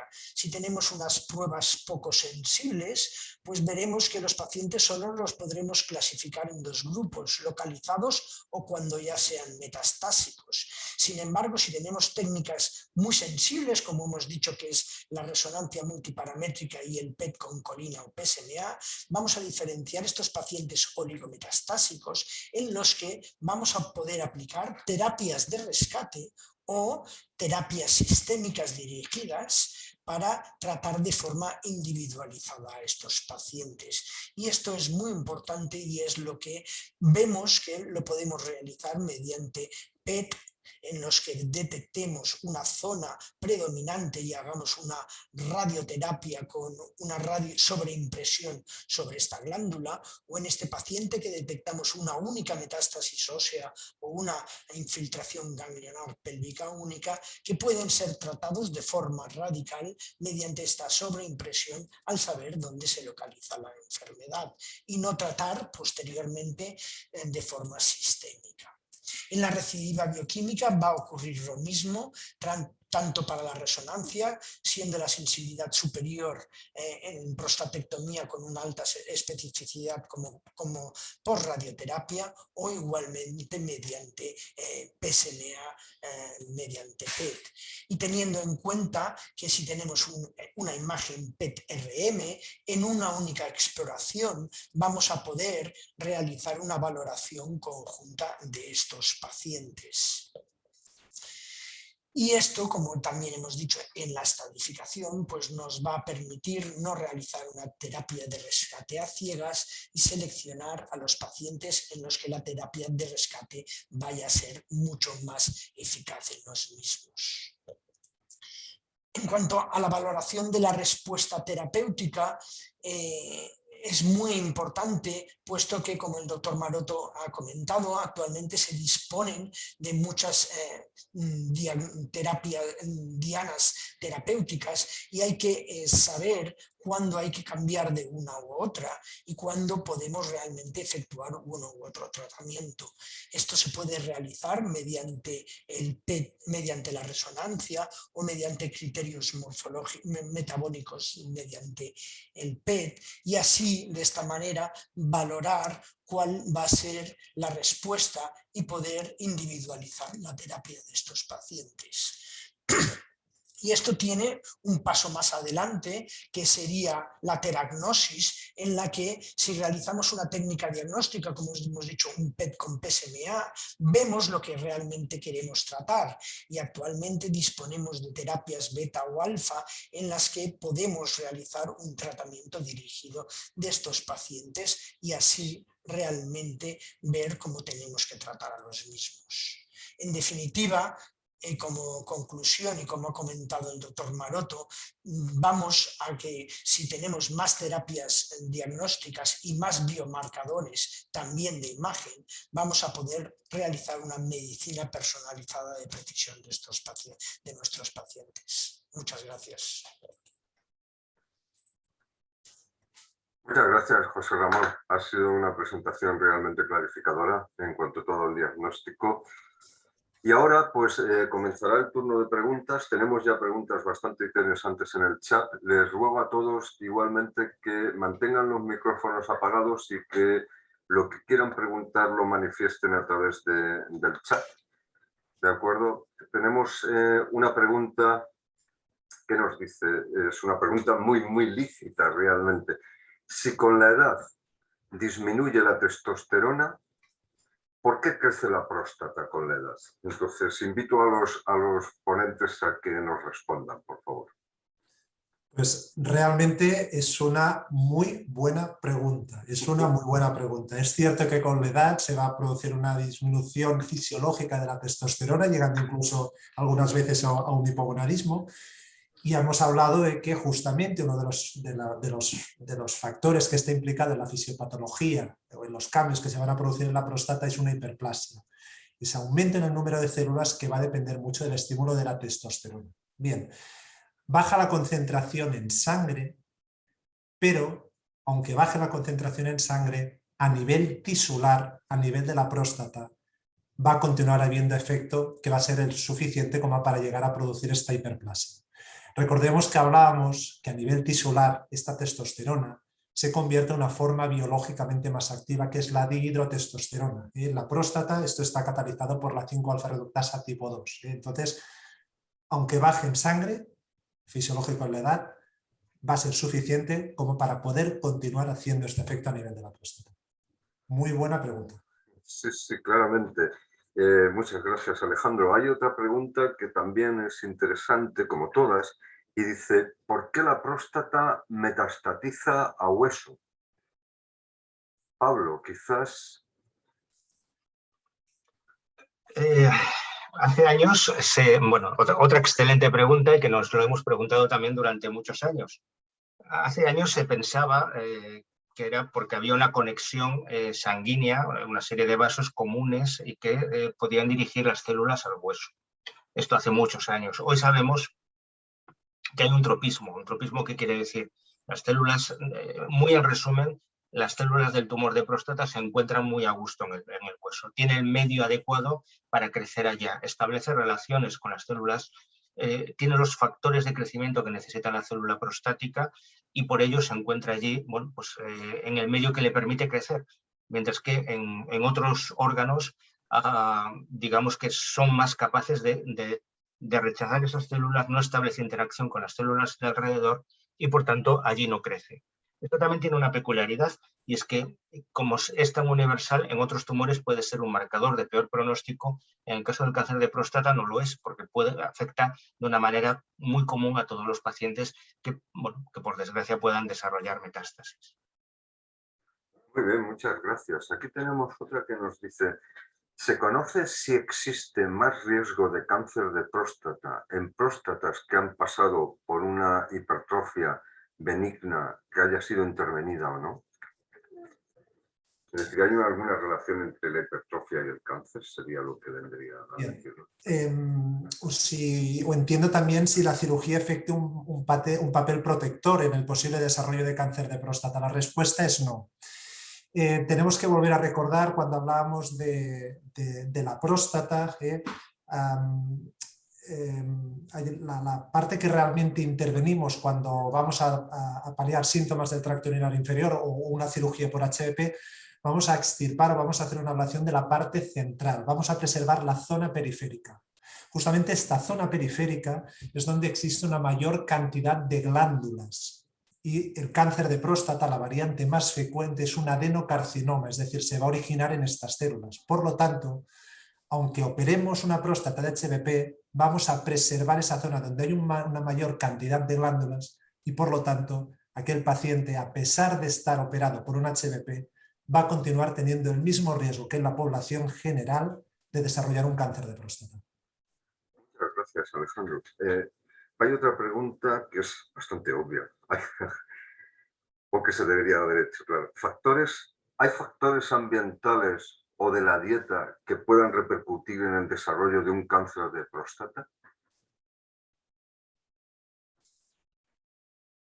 Imagino que factores ambientales pueden ser el tabaco, no sé, Pablo. Me puede ayudar también el doctor García, si a mí se me olvida alguno, pero sí que la dieta mediterránea es protectora, tiene más antioxidantes y bueno, siempre es asociado con una menor incidencia de cáncer de próstata.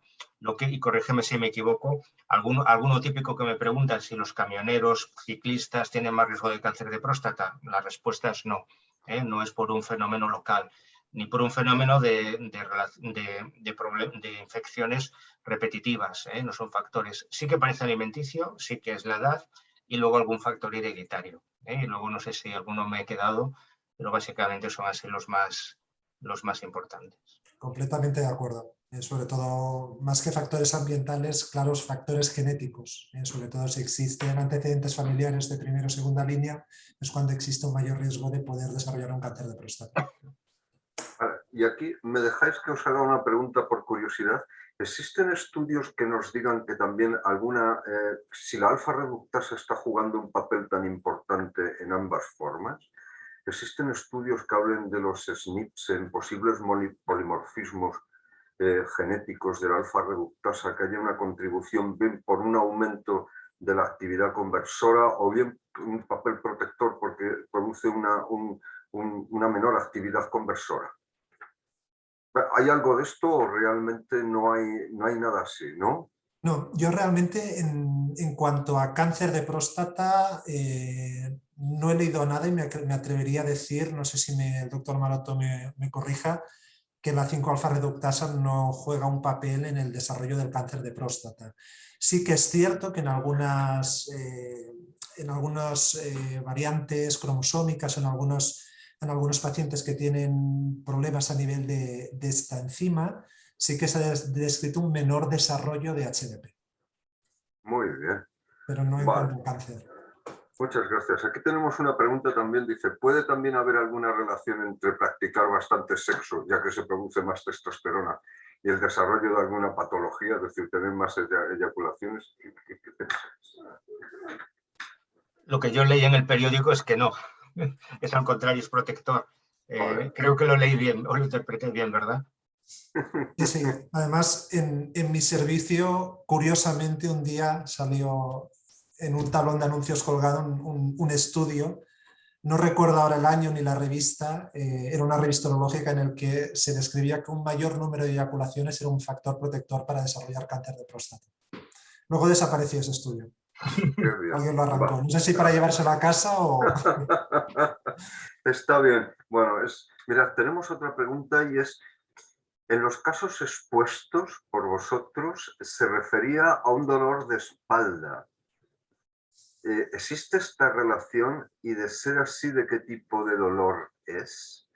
Yo me he perdido aquí. ¿Hemos hablado o habéis hablado de dolor de espalda? Bueno, no, yo creo que no lo llegué a mencionar. O igual en uno de los casos sí que un paciente jugaba al golf y tenía dolor de espalda. No lo leí, pero el que hace la pregunta debió de leer el texto. Claro, al irse al hueso uno de los síntomas puede ser dolor de espalda. La otra pregunta es que nadie se asuste, porque ¿a quién no le ha dolido la espalda alguna vez? Y a mí mismo. El ejemplo lo ponía a veces para los alumnos, ¿no? Que está jugando al golf y ese paciente le llamó la atención que le dolía la espalda de jugar al golf.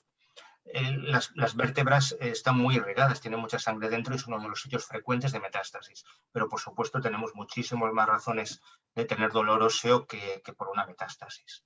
Pero estaba haciendo referencia a que en nuestra actividad diaria podemos tener un dolor y ese dolor traducir algo. Pero ya digo, mucho más frecuente que sea por otra causa, y sí que lo que siempre aconsejamos a un paciente que ha tenido un tumor es que si tiene un dolor persistente que no se acabe de solucionar, obviamente que pida consejo por si pudiera estar ocurriendo alguna cosa. Me gustaría comentar un poco eso, ¿no? Que la técnica de diagnóstico se tiene que hacer, como he dicho, cuando la estratificación hace precisa la misma, ¿no? Entonces, no a todos los pacientes hay que hacerles todas las técnicas de diagnóstico, sino dependiendo del momento de la enfermedad y la extensión del tumor primario y los otros factores de riesgo. En este sentido, claro, si un paciente, como ha dicho el doctor Maroto, tiene una neo, en este caso de próstata, y un dolor óseo, pues realmente es el momento adecuado para realizar una exploración dirigida al hueso y ver si realmente hay metástasis o el dolor es de una causa inflamatoria o degenerativa. Muy bien, muchas gracias. ¿Hay relación entre el tabaco y la hipertrofia o el cáncer de próstata? No, es uno de los pocos tumores que no podemos culpar al tabaco. Realmente no. De todas maneras, recomiendo dejar de fumar independientemente de que no nos afecte a la próstata. Muy bien, muchas gracias. Fijaros, aquí hay un caso de un participante que nos relata su caso. Soy paciente de 56 años, intervenido hace 12 años de hipertrofia benigna para mejorar la calidad de vida, también intervenido de vasectomía. Nunca ha superado límites de PSA, incluso antes de la intervención por hiperplasia. Pero este año en febrero ha subido a 3 y a fecha de hoy está en 6, con un crecimiento muy rápido de lo que es el PSA en los últimos 6 meses. La morfología de próstata en ecografía y el tacto parecen que no hay un mayor cambio. ¿Qué podéis aventurar? Si podéis decir algo. Claro, esto es complicado hacer un telediagnóstico con estos datos. ¿Queréis comentar algo? Sí, realmente como comentas, siempre es complicado, ¿no? De entrada, pues ante una elevación del PSA, pues siempre hay que descartar otros procesos como puede ser una infección de orina. El hecho de que el tracto rectal sea normal, pues también pues descarta otro tipo de tumores, pero lógicamente ante este aumento lo que sería recomendable es confirmar que realmente esta cifra es así, es decir, en unos meses volver a hacer una nueva analítica, confirmar que es así, y si existen dudas, pues hacer más pruebas. En ocasiones pues, nos comentaba el doctor García Garzón, ¿no?, el papel de la resonancia en cuanto a obtener información previa a una biopsia. A veces pues, también nos aporta información o la existencia de lesiones pues, que puedan ser clínicamente significativas, un PIRADS 4 o 5, pues también son de ayuda a la hora de decidir si es preciso completar el estudio con una biopsia o no. El consejo sería esto, sería que lo hablara con su médico, con su urólogo, y que seguramente le va a proponer pues, hacer un seguimiento más estricto de ese PSA, de ver cómo evoluciona ese PSA. Muchas gracias, Alejandro. Aquí tenemos otra pregunta. ¿Cuál es la historia natural después de una RTU en pacientes de 60 años? Bien, también... bien. La RTU, recordemos, la RTU son las siglas de resección transuretral de próstata. Es una técnica ablativa, es una intervención que hacemos a través de la uretra, de ahí el transuretral, para extirpar, para quitar la parte central de la próstata. Para responder a la pregunta, explicaré qué mejora vamos a obtener, qué efectos secundarios puede tener y qué puede pasar con el paso del tiempo, con el paso de los años. Para empezar, decir que continúa a día de hoy considerándose la técnica de referencia, el gold estándar para la intervención de próstatas inferiores a 80 centímetros cúbicos. Con ella vamos a conseguir una mejora de aproximadamente el 80% de la puntuación IPSS, aquel cuestionario que habíamos comentado antes de 7 preguntas, y en la flujometría libre, el flujo máximo, puede aumentar hasta un 200%. Riesgos, efectos secundarios inherentes a la técnica. Incontinencia de orina por debilidad del esfínter externo, el rhabdoesfínter, que está íntimamente enganchado a la próstata, un 2%. El hecho de trabajar a través de la uretra nos puede originar estenosis de uretra, aquellas cicatrices que nos pueden ocluir la uretra y que también pueden dar clínica obstructiva, riesgo del 4%. Y teórico riesgo de disfunción eréctil de hasta un 6%. ¿Y cómo va a comportarse la mejora que decíamos con el paso del tiempo? Pues hay un porcentaje de retratamiento, ya sea médico o quirúrgico, de un 1 o un 2% por cada año que va a pasar. Muy bien, pues muchas gracias. Tenemos otra pregunta, dice, ¿cuál es el mejor tratamiento para la inestabilidad del detrusor? Pues la inestabilidad del detrusor es lo que se conoce también como detrusor hiperactivo. Son esas contracciones involuntarias del músculo de la vejiga, del detrusor, que pueden producirnos urgencia o incluso incontinencia. Hay diferentes tipos de tratamiento. El primero sería el tratamiento no farmacológico, dar una serie de recomendaciones. Sobre todo evitar irritantes de esta vejiga, como pueden ser el café, como puede ser el tabaco, de nuevo los médicos recomendando no fumar. Vaciados más o menos programados de la vejiga, es decir, estas contracciones involuntarias van a ser más frecuentes cuanto más llena esté la vejiga, de modo que aunque no tengamos un claro deseo miccional, si vaciamos esa vejiga también va a ser menos frecuente que se puedan producir estas contracciones involuntarias. Y luego ya entramos en tratamientos farmacológicos o tratamientos ya más invasivos. Respecto a los tratamientos farmacológicos, antes hablábamos de 2 familias, los anticolinérgicos y los agonistas beta. No existe ningún ensayo clínico que compare claramente estas moléculas, con lo cual no podemos dar una respuesta desde el punto de vista científico, con una evidencia científica alta. Sí que existe una alta tasa de efectos secundarios, sobre todo de sequedad de boca, que a veces hace que abandonemos el tratamiento. Respecto a tratamientos no farmacológicos, está la inyección de toxina botulínica, que nos va a relajar. Estas son inyecciones que hacemos directamente en el músculo de la vejiga, accediendo a través de la uretra sobre este músculo. La toxina botulínica nos va a relajar este músculo, o podemos hacer la neuroestimulación del nervio tibial posterior. Entonces, generalmente pues, se utilizan fármacos en función de la respuesta clínica o de la tolerancia a los efectos secundarios, pues se prueba subir dosis, bajar dosis. A veces el mirabegrón, los agonistas beta-3 se toleran mejor que los anticolinérgicos, y cuando estos no funcionan, pues pasamos a toxina botulínica o neuroestimulación del tibial posterior. Muy bien, muchas gracias. Uno de los asistentes nos relata que su padre tuvo un cáncer de próstata y su madre tuvo un cáncer de útero con metástasis a pulmón y hueso. Claro, primera preocupación, ¿hay algún factor de heredabilidad posible en estos tumores hacia él? Pablo, ¿quieres comentar algo sobre los factores de riesgo genéticos asociados a la familia? Sí, sí que hay el hecho de que tenga... No sé si ha dicho la edad del padre, perdón. No ha dicho la edad del padre. Sobre todo en paciente, tampoco el hecho de tener un 65, creo que pone, el hecho de tener relativamente joven, con lo cual sí, puede haber podría haber un componente hereditario. También es verdad que hemos de pensar que el cáncer de próstata es tremendamente frecuente, pero sí, como antecedente familiar y a una edad relativamente joven, yo creo que es importante descartar que no haya más antecedentes en la familia, hacer el estudio genético y buscar si hay un componente hereditario. Claro, ahora relata que tiene 55 años, tiene varias infecciones recurrentes y continuadas de orina, con hematuria y mucho dolor e incapacidad para orinar.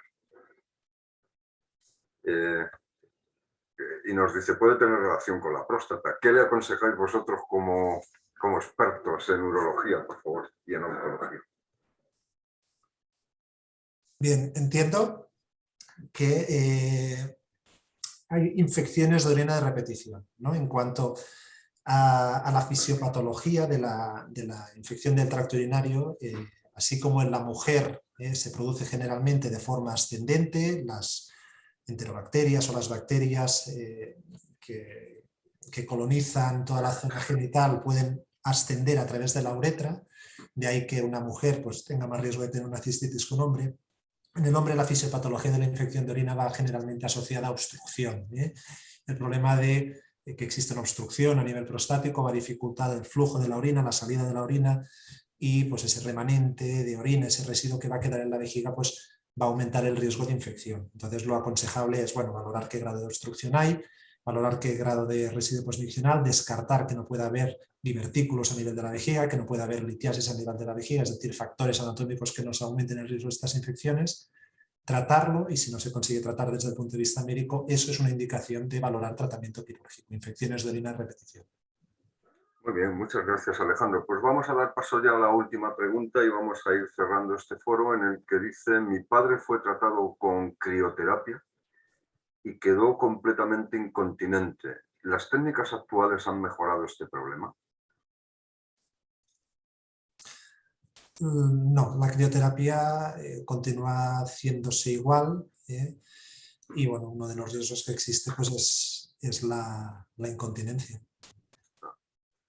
Ya sea pues, una intervención, una radioterapia, pues bueno, pues, ¿no? Existe desgraciadamente este riesgo. Muy bien. Bueno, pues